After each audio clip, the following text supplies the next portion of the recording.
Muy buenos días, soy Juan Pablo Mendoza y vamos a iniciar la tercera clase de análisis jurisprudencial, en este caso de las sentencias de carácter penal. En un encuentro anterior habíamos discutido acerca del fundamento, de la fundamentación, de la motivación de las sentencias en el ordenamiento jurídico paraguayo.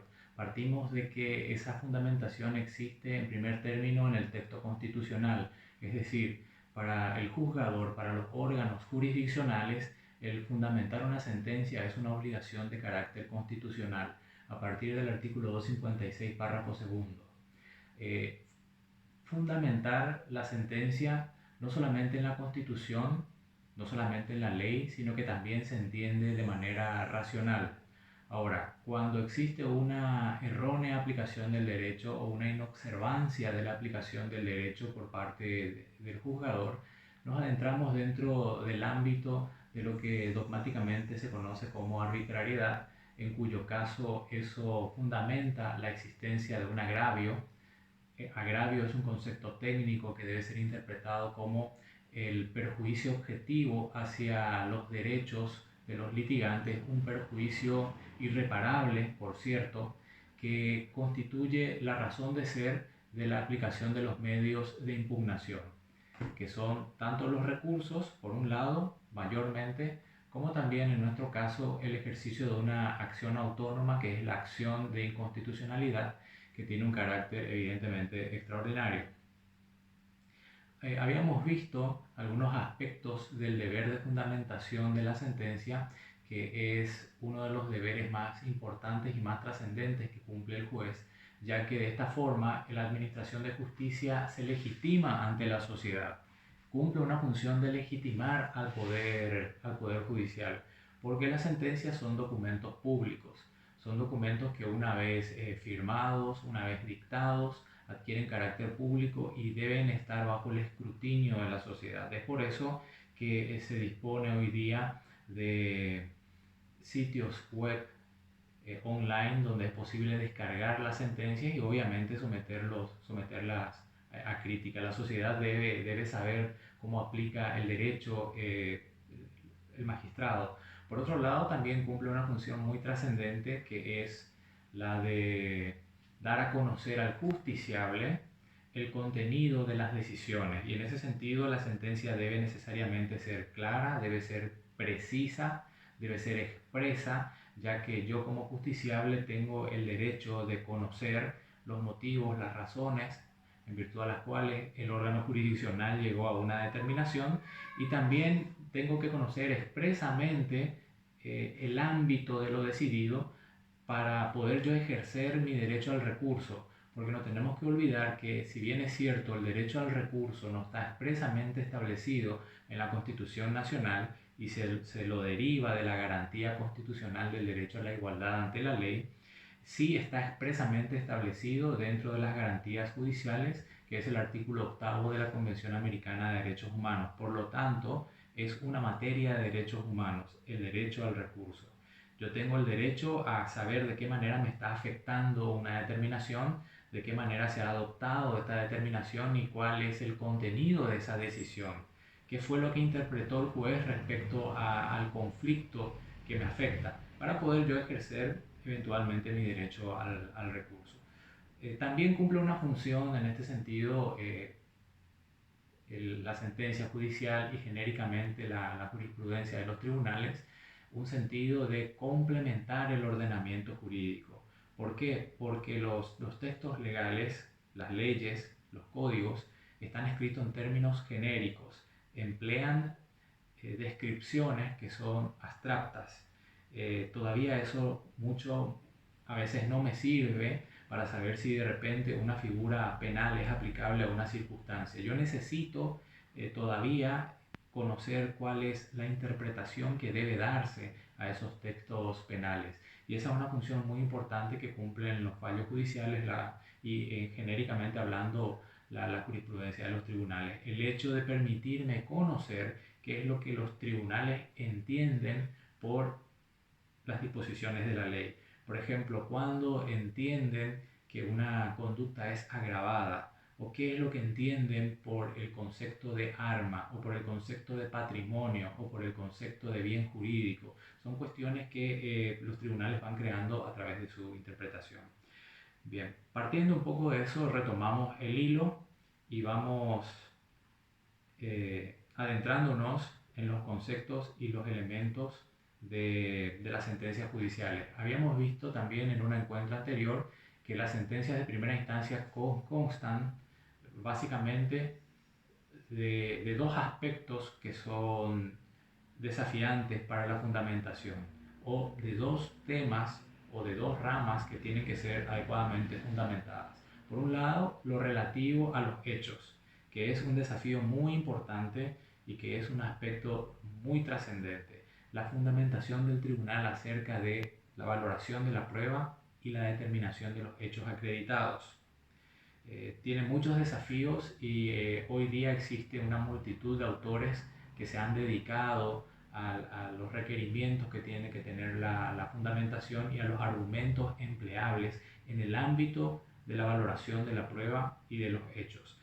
Algunos temas muy trascendentes que surgen a partir de estos tópicos son, por ejemplo, el conocimiento adecuado del sistema de valoración de la prueba, que en nuestro caso es la sana crítica racional.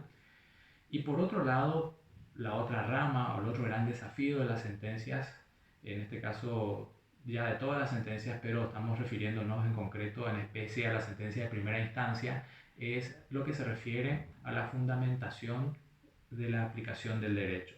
Técnicamente hablando, el proceso de subsunción, la aplicación, la adecuación de los hechos al derecho, de donde surge que eventualmente es posible encontrar sentencias con falencias como la errónea aplicación de la ley o la inobservancia de la aplicación de la ley.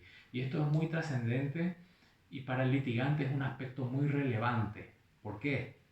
Porque el sistema de recursos diseñado para nuestro proceso tiene por medio de impugnación característico la casación. La casación es un medio de impugnación que se caracteriza porque lo que busca examinar es la aplicación del derecho y más recientemente ha añadido también el control sobre la valoración de la prueba, es decir, el control sobre la aplicación de las reglas de la sana crítica. Por lo tanto, ese ámbito es bastante estrecho.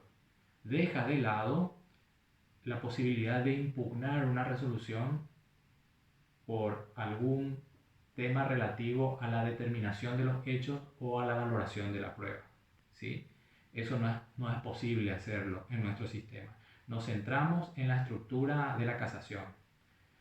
Vamos a explicar posteriormente por qué esto es así, pero partimos de esta certeza, ¿no? Por lo tanto, todo lo que referido a la aplicación del derecho es un tema sustancialmente importante para el litigante. El litigante lo debiera de manejar de una manera precisa y clara porque es un instrumento primordial de trabajo. Bien, en cuanto a los fundamentos de la valoración de la prueba, ¿cuáles son los desafíos para el tribunal, en este caso de primera instancia? Porque recordemos que únicamente en primera instancia los órganos jurisdiccionales pueden valorar la prueba y determinar los hechos. ¿A qué hacemos referencia cuando hablamos de la valoración de la prueba? ¿Cuáles son los desafíos? ¿Cuál debería de ser la mecánica? Vamos a ir desarrollando este tópico en otros encuentros más porque es un aspecto muy rico, muy importante y es indispensable no solamente para el ejercicio de la magistratura, sino también para el litigante, ¿no? Pero la valoración de la prueba requiere, entre otros aspectos, en primer término, un juicio acerca de la fiabilidad de la prueba, ¿sí? ¿Es fiable realmente la prueba que se me presenta en juicio para construir sobre ella mi convicción, mi juicio de credibilidad o no? Y en ese sentido, en primer término, siempre se debe hacer un examen acerca de si la prueba ha sido legalmente incorporada al proceso, ¿sí? Si no existe ningún cuestionamiento por parte de los litigantes, si no ha existido alguna violación a garantías constitucionales, a derechos humanos, en el proceso de adquisición de constitución y de incorporación de la prueba al proceso.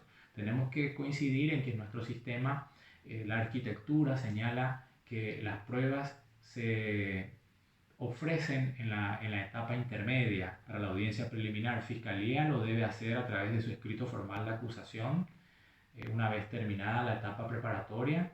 La defensa lo debería hacer a partir de la notificación también para la preliminar, pero por una interpretación amplia del ejercicio del derecho a la defensa, lo hace hasta la audiencia preliminar. De esa manera describimos el camino de incorporación de la prueba al proceso, ¿sí? Ese es el camino regular, es el camino tipo, ¿sí? Posteriormente, en audiencia de juicio, vamos a observar que existe la posibilidad de incluir alguna prueba a través de los llamados incidentes de inclusión probatoria y que existen también algunas cláusulas inquisitivas establecidas en la etapa de juicio que permiten iniciativa por parte del órgano jurisdiccional, en concreto a partir del artículo 394 del Código Procesal Penal, para la denominada prueba de mejor proveer o medida de mejor proveer. Bien, ¿a qué nos referimos cuando hablamos del juicio de fiabilidad? Y nos referimos al control acerca de esto, cómo ha sido incorporado a la prueba, si ha respetado los canales establecidos por la ley, si la adquisición de esa prueba no ha vulnerado garantías de orden constitucionales. Entonces, si no lo ha hecho, no existen cuestionamientos o la incorporación de esa prueba ha sido finalmente regular, entonces podemos señalar que es fiable.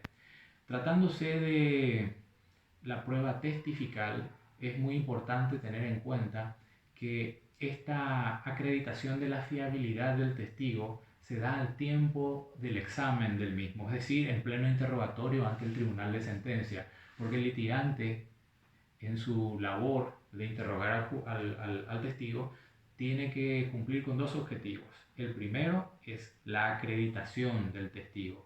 El segundo es la acreditación de los dichos, de la versión, de la declaración del testigo, que son aspectos y desafíos bastante distintos, propios de la técnica de litigación que ya desarrollaremos posteriormente. Pero en la primera parte del interrogatorio, el litigante, o en este caso como está establecido en las normas de rituales nuestras, el tribunal debe de cuestionar, debe de preguntarle al testigo acerca de el conocimiento de las partes, acerca de algún eventual interés en el resultado de la causa, acerca de su relación con los mismos, cuestiones que en la doctrina procesal civil reciben la denominación de generales de la ley. ¿Cuál es la importancia de esto? Y la importancia de estas preguntas, que es trascendente que se hagan, es determinar la fiabilidad o no del testigo. ¿Por qué? Porque si yo testigo señalo que el acusado o el querellante es pariente mío o es amigo o es compañero de negocios mío, estoy dando información que podría poner bajo sospecha mi declaración. Es decir, no me anula como testigo, como medio probatorio, pero sí el tribunal debiera de tener especial cuidado al tiempo de valorar mis dichos porque existe un vínculo muy cercano que podría fundamentar esa sospecha. Entonces, allí la fiabilidad del testimonio sufre alguna suerte de desmedro. Esto no es matemático, porque finalmente la prueba tiene que ser valorada conforme a las reglas de la sana crítica. Pero sí es una tarea muy importante el acreditar la fiabilidad. Cuando más fiable sea un testigo, ya sea por no tener ningún vínculo con las partes, por nada tener que ver con el proceso, entonces es más factible darle crédito a su fiabilidad. El segundo aspecto para valorar con relación a la prueba es la verosimilitud, que tiene que ver con, en el caso de un testigo, con la posibilidad objetiva de que ese testigo realmente haya captado o haya tenido la posibilidad de recibir la información que pasa a declararle al tribunal en juicio. Es decir, el tribunal no solamente tiene que oír lo que el testigo dice con relación a los hechos objeto del debate, sino también tiene que analizar si el testigo que está brindando esa información efectivamente pudo haber estado en el lugar en que acontecieron los hechos, pudo haber captado a través de sus sentidos los hechos sobre los cuales versa su declaración, porque eso es lo que le va a dar un carácter de creíble o no a ese testigo. Yo puedo dar una versión de los hechos, pero si no justifico la manera como yo me he enterado de esos hechos, mi versión va a ser poco creíble, porque no va a ser verosímil. Finalmente hay que hacer también un cotejo de lo que implica la información suministrada por ese testigo con relación al marco de los hechos discutidos, si tiene algo que ver con estas circunstancias, con estos hechos, y posteriormente tengo que proceder a cumplir con lo exigido por el artículo 175 del Código Procesal Penal, que le exige al Tribunal de Sentencia no una valoración individual independiente, sino una valoración en conjunto de toda la información. Esta valoración en conjunta y armónica de la prueba, yo no la voy a poder hacer si en primer término no he establecido que la prueba es fiable y es verosímil. Por eso es un camino que se recorre en varias etapas, o si fuese una escalera serían distintos peldaños de la misma escalera. Finalmente, cuando he establecido que esa prueba es fiable, que es verosímil, entonces puedo emplearla para la construcción de una valoración conjunta y armónica de la prueba, que es la regla en nuestro código. Una vez que hemos determinado los hechos, que hemos llegado a la conclusión sobre la existencia de estos hechos, que hemos definido en nuestra sentencia cuáles son los hechos acreditados, los hechos probados, pasamos al aspecto jurídico, a la fundamentación de las reglas de derecho a ser aplicadas. Esta fundamentación tiene una serie de obstáculos. No es una labor simple, no es una labor mecánica, es una labor que debe ser pensada. El primer inconveniente es la saturación de leyes penales existentes hoy día, ¿sí?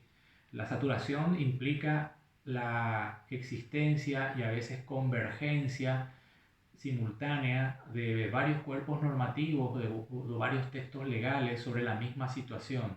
Y eso presenta el problema de tener que determinar a cuál de ellos tenemos que escoger para aplicarlo, porque la labor del juez con relación a la aplicación del derecho implica en primer término la individualización de qué norma jurídica debe ser aplicada.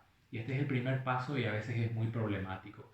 El segundo es la correcta interpretación de esa disposición legal, porque lo que interpretamos no son las normas jurídicas, lo que interpretamos son los textos legales y de allí extraemos las normas jurídicas, que son el contenido significativo de las disposiciones legales, y la última parte del proceso es la aplicación correcta de esa norma jurídica, ¿sí? Son 3 pasos. Y el primer inconveniente muchas veces consiste en tener que establecer cuál es la ley, disposición legal aplicable al asunto. Por la saturación que existen en determinados temas, esto puede volverse realmente problemático. Fíjense que el Código Penal nuestro data del año 1997. Entró en vigencia el Código Penal, posteriormente se fueron publicando, se fueron sancionando y promulgando varias modificaciones a dicho cuerpo legal. La más importante significativamente en cuanto a la cantidad de disposiciones legales modificadas data del año 2008, donde se modificaron algo así como 76 artículos del Código Penal. Pero posteriormente, en el año 2011, aparece una nueva modificación al Código Penal a través de la ley especial que es la 4439 del año 2011, en donde se incorporan una serie de tipos penales vinculados con el cumplimiento o vinculados más bien con la delincuencia informática, que tienen que ver con un convenio que por aquel entonces todavía no habíamos ratificado, que es el convenio de Budapest del año 2001, que hoy día ya lo hemos ratificado. Algunas disposiciones del Código Penal que describen tipos penales muy relevantes cuentan con hasta 4 modificaciones, como es el tipo penal de la violencia familiar. Entonces, el juez tiene que ser muy cuidadoso al tiempo de determinar cuál es la ley penal aplicable. Aparte de eso, tenemos que definir cuál era la vigente Una vez que determinamos que existe una convergencia de varias leyes penales posiblemente aplicables a un hecho, tenemos que establecer los criterios de selección que tienen que ver con el criterio cronológico, cuál es la disposición nueva, la más reciente, con el criterio jerárquico, la jerarquía que cumple un texto normativo, una disposición legal, a fin de establecer cuál de las disposiciones legales es aplicable al caso. Vamos a suponer que en un ejemplo dado ya hemos superado esa etapa, hemos definido, tratándose de un hecho de violencia familiar ocurrido recientemente, será la última versión del tipo penal de la violencia familiar, dejando de lado las otras tres redacciones. Por lo tanto, hemos hecho la elección acerca de cuál es la disposición legal aplicable al caso.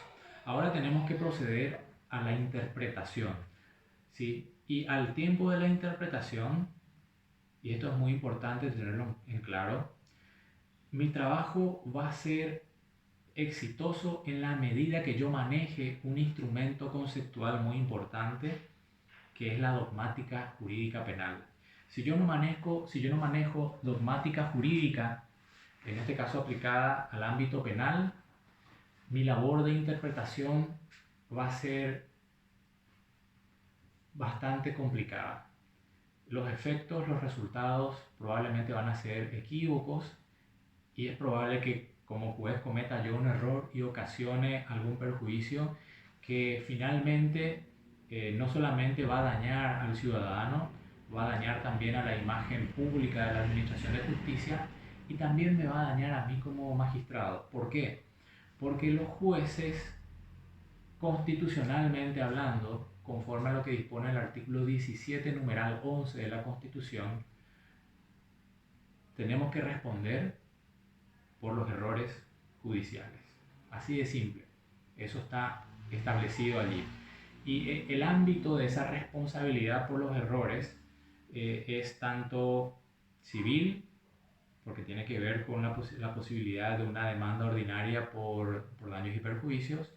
Es penal porque existe un tipo penal que se denomina persecución de inocentes, que tengo que tener en cuenta siempre al tiempo de juzgar una causa. Puede ser también política. ¿Por qué? Porque los magistrados estamos sometidos al enjuiciamiento de carácter, eh, si bien es legal, está preordenado por el jurado de enjuiciamiento de magistrados, es más bien jurídico y administrativo también. Entonces existen una serie de ámbitos de responsabilidad que el magistrado enfrenta cada vez que toma una decisión, toma una determinación. Por ello es fundamental para el juez, por un lado, pero también lo es para el litigante, el manejar adecuadamente el instrumento de la dogmática jurídica. ¿En qué consiste la dogmática jurídica? Bueno, la dogmática jurídica me da elementos conceptuales sistematizados para poder yo interpretar de forma adecuada, rigurosa, la ley penal, porque la ley penal tiene sus principios de interpretación como los tienen todos los demás ámbitos del derecho, ¿sí? Los principios de interpretación frecuentemente están establecidos al principio de los códigos en la parte general. En el caso del Código Procesal Penal tenemos el artículo 10 que nos habla acerca de los criterios de interpretación en el ámbito del proceso penal. En el Código Penal tenemos ya de entrada el artículo 1 que me habla de la legalidad. Y a partir de ese principio de legalidad del artículo 1 del Código Penal es posible inferir una serie de criterios interpretativos para el ámbito penal, ¿no? Entre ellos la prohibición de la analogía a la interpretación extensiva, la retroactividad favorable, la exigencia de una ley previa, la exigencia de una ley expresa. Son todos criterios que emergen a partir del artículo 1 del Código Penal. La dogmática, valiéndose de eso, establece una serie de instrumentos para reducir la arbitrariedad, tratar de hacer más segura la aplicación del derecho penal y hacerla más previsible. ¿Qué aspectos involucra la dogmática penal? Bien, entre los aspectos que cumplen está el de averiguar y determinar el contenido del derecho penal. La dogmática elabora algunas categorías de la teoría del delito, la denominada teoría del delito, que me permite aplicar de una manera más rigurosa la ley penal. Por ejemplo, si bien es cierto, el Código Penal me habla de que se sancionan las acciones y las omisiones, que tiene que haber la acreditación de la antijuridicidad, de la reprochabilidad, la dogmática me da otros aportes, como por ejemplo la imputación objetiva o la relación de causalidad, el concepto de dolo eventual. Esos no los encontramos en el texto de la ley. Esos son conceptos elaborados por los autores a partir de la dogmática penal. Elabora categorías que son aceptadas tanto a nivel doctrinario como a nivel de la jurisprudencia, porque su capacidad de rendimiento es positivo, es útil a los efectos de la aplicación de la ley penal.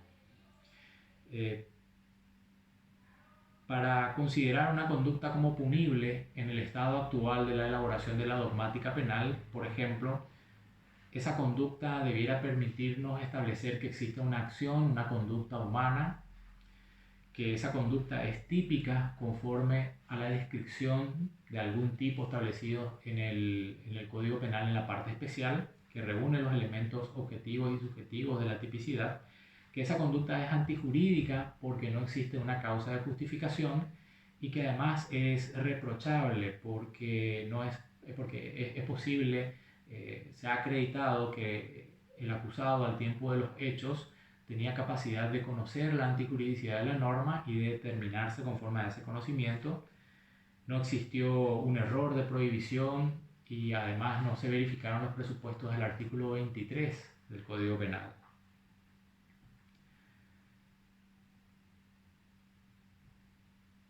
Desde el punto de vista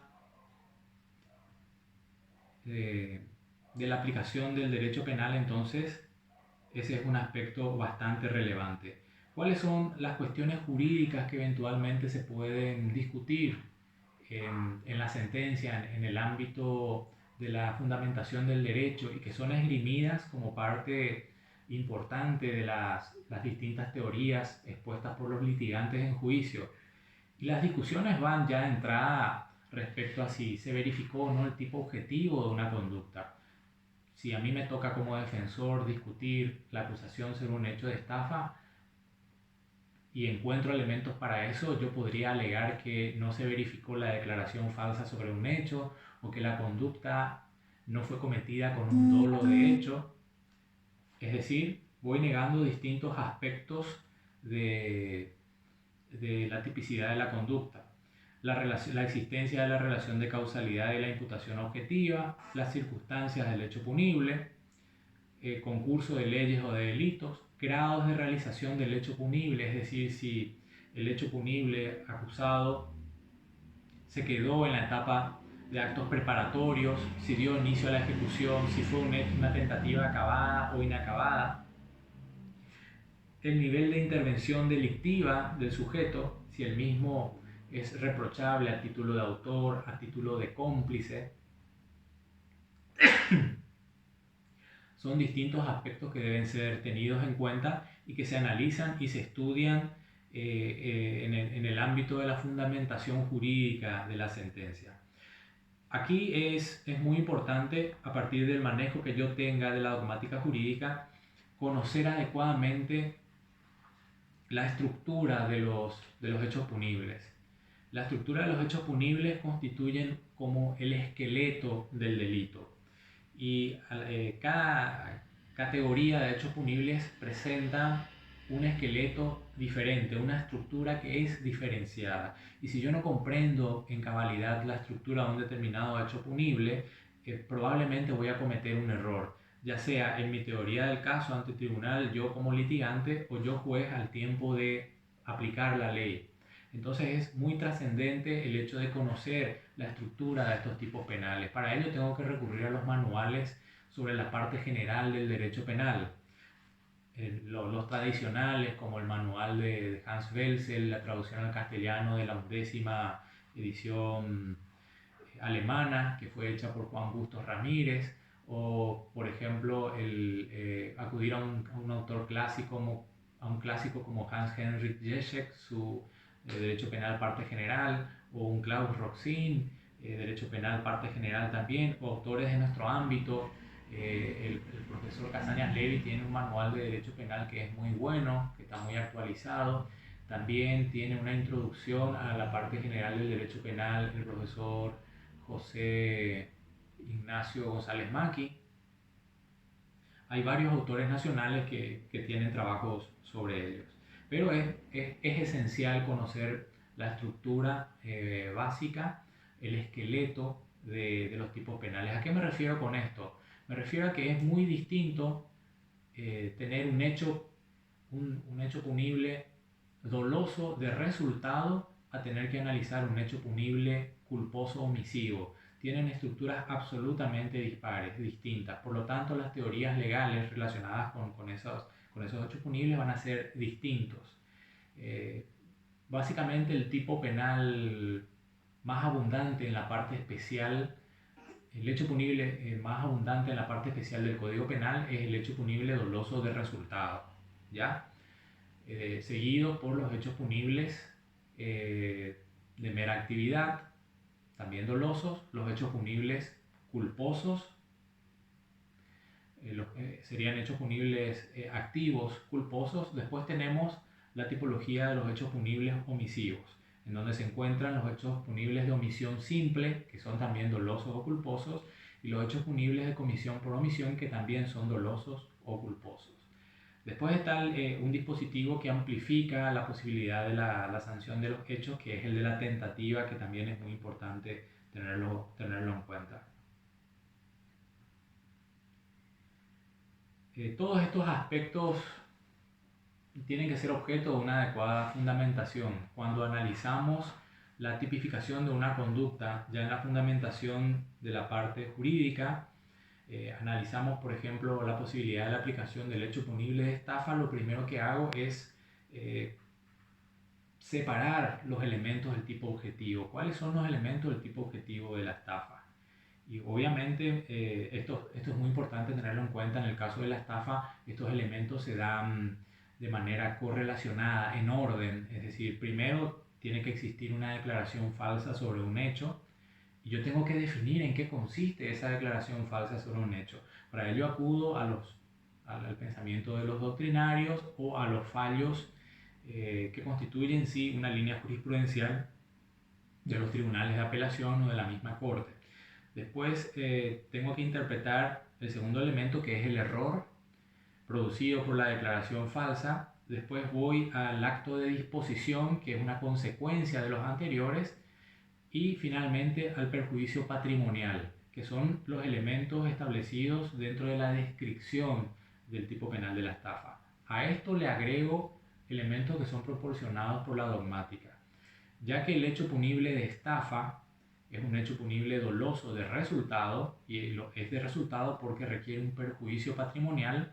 Ese perjuicio patrimonial tiene que ser consecuencia de la declaración falsa sobre un hecho que provocó el error. En todos estos hechos punibles de resultado, dogmáticamente se requiere el análisis de un elemento que se denomina nexo causal o relación de causalidad. Entonces, tengo que agregarle eso al análisis de los elementos del tipo objetivo. Finalmente, también resulta útil el análisis de la imputación objetiva, que es otro elemento del cual vamos a hablar en un momento posterior.